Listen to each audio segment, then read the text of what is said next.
Hey everybody, welcome to the second to last week of semester one. Woohoo! All right, so this week we are going to be talking about protest music. So we're in the late 60s, so let's kind of talk about some stuff that was going on. So first of all, we have the Civil Rights Movement. Actually, the day I'm recording this is Martin Luther King Day, so it lines up perfectly. So we've got the Civil Rights Movement happening in America, right? We've got Jim Crow laws in the South. We've got segregation. Again, I'm giving you a very brief overview because we're going very quickly. But we've got segregation, in bathrooms, in water fountains. We've got suppression of the black vote. All these other things going on, not to mention the social tension that's going on, police brutality, which we're still seeing, in the news today.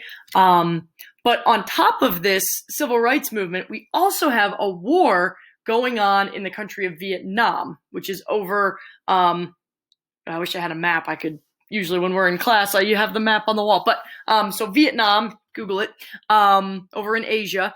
And long story short, there'd been a conflict there for a long time. We wound up getting involved in like 1965, but around late 1968, early 1969, it started to kind of come to a head. We were sending more and more troops, and we were sending more troops to the point where we had to do what's called the draft. I don't know if you guys have heard of that or not. The draft is where you get called to military service rather than just the active military are participating. So they're actively young men at age 18 would have to go register for the draft, and they would call your number, and you would have to come serve. And if you ignored being called to military service, you could be prosecuted, you could go to jail or whatever. So because of this amount of soldiers, at one point we had 500,000 soldiers in Vietnam, 500,000, and people were being called to fight, and people were dying. And it was a jungle war. It was messy. It was a lot of people died. I think around 55,000, give or take. And it was very messy. Not to say you learn everything from a movie, but if you've seen Forrest Gump, that kind of gives you I'm sure many of you have. It just kind of gives you an idea, like that scene where with Lieutenant Dan and Bubba and how they're in the jungle fighting against the Viet Cong and all of that, and how much carnage there was and how much life was lost. So all that being said, we've talked about how music reflects history. So a lot of the music being written was not only these new techniques that we've talked about, with recording and all those things, but there's more of a message to the music. A lot of the music we've done so far has been more pop music. It's love songs, or it's singing about, surfing, or it's singing about these kind of light-hearted topics. So what we start to see in the late 60s is music that is talking about the realities we are facing as a country, as a people. So on this slideshow, and I'll put this slideshow on the assignment in Google Classroom, but we see this photo. We won't fight another rich man's war. Okay. I like that photo. It's just, I especially like that in this photo, we have black and white people protesting together against the war in Vietnam.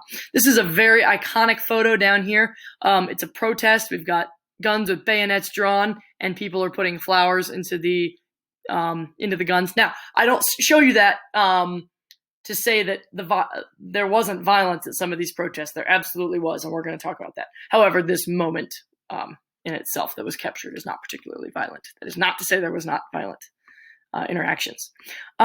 Here's another march and the war in Vietnam. Here's a photo I found just kind of, again, give you that idea of what a jungle war. I mean, again, you can never sum up an entire war in a few photographs, and I'm doing my best to just give you a few images here. But again, we're talking about a war that was very much fought hand to hand in the trees, Here's another photo that I find to be extraordinarily kind of chilling. We've got a soldier here, and he's in a river, but so are these people. Assumably Vietnamese folks trying to remain safe from some sort of opposition. I have no idea of any context to this photograph. I just thought it was extremely, like, just the look on these children's faces as they look at the guy with the, war is not good. Here's another war photo, soldiers marching in Vietnam, helicopters, explosion in the background here. Okay. Here's a great photo of Martin Luther King at the March on Washington, which is extraordinarily famous. Here's the Washington Monument, the reflecting pool. He's standing on the steps of the Lincoln Memorial. Hopefully you all have heard chunks from the I Have a Dream speech. If you haven't, check it out on YouTube. I wish we could spend, it just stinks with these doing classes online and the cohorts. We don't have the time to expand on all this, but here's another great photo from the March on Washington.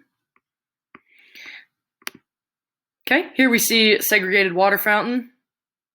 It's a very famous photo. Again, another sit-in rally. Got what assumably are police or National Guardsmen here, holding clubs, people having a peaceful sit-in. Again, not to say all these were peaceful.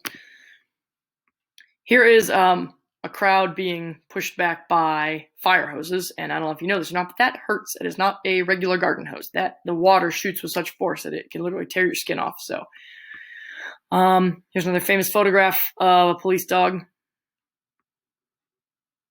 going at this young man. I'm assuming this was, I don't know, it's tough to tell from a photograph, but again, we're seeing violence in the streets and all these types of things. All right, this photograph, well, I kind of want to talk about that separately, but I'll just do it now. So this photograph is one of the most iconic of this era. So in 1970, Nixon had kind of said, we're going to get out of Vietnam. President Nixon had said, we're going to kind of get out of Vietnam. We're going to get out of this conflict. We're going to withdraw troops. And the way he tried to do that was by increasing the amount of bombings. So, and invading the country Cambodia, which is right near Vietnam. So when troops started invading Cambodia and more bombings were happening, these protests started to turn and get even more heated between military, National Guard, police, whatever, and demonstrators. Now, a lot of the time, these demonstrators were college students because they were of the age where they were the ones being drafted. You know what I mean? It was your brother, it was your friend, it was you, if you were male, you know, being drafted to go and die in this war. And so at Kent State University, which is up near Akron and Canton, which is where I'm from, I had learned about this very young because we always talked about it in school on May 4th. That's how I know the date just off the top of my head, May 4th, 1970. The tensions were so high. Violence was erupting between the students and the other protesters and the National Guard. And what wound up happening was the National Guard opened fire into the crowd of students. And many people were injured and 4 were killed. And this photo was taken right after this young man here was killed by National Guard fire. And this woman is knelt next to him, crying, screaming, and someone caught the photograph. And this photograph kind of became the iconic image of this time, you know. And one of the songs on our list that we'll get to, the Crosby, Stills, Nash and Young song, Ohio. It sings about 4 dead in Ohio. It's talking about these 4 people that were killed at Kent State on May 4th, 1970. There was also a lot of unrest at Ohio University here in Athens. I don't believe anyone was killed, but it was there was a lot of damage to buildings and things like that. Oh, wait, we've got more photos on this slide. Oh, that's the same one with that's another Vietnam and the war. This one's kind of interesting. U.S. imperialism, Saigon puppet, just kind of, again, it's a protesting, just kind of almost like a political cartoon come to life. Here's some photos. Here's a march right near the Capitol. This one's interesting. It's got banners coming out of the hat of the Statue of Liberty. Okay, so music. All right, I'm actually going to make a second video. So that was just kind of the background. I'll make a second one and we'll delve into the music. So click over to part 2.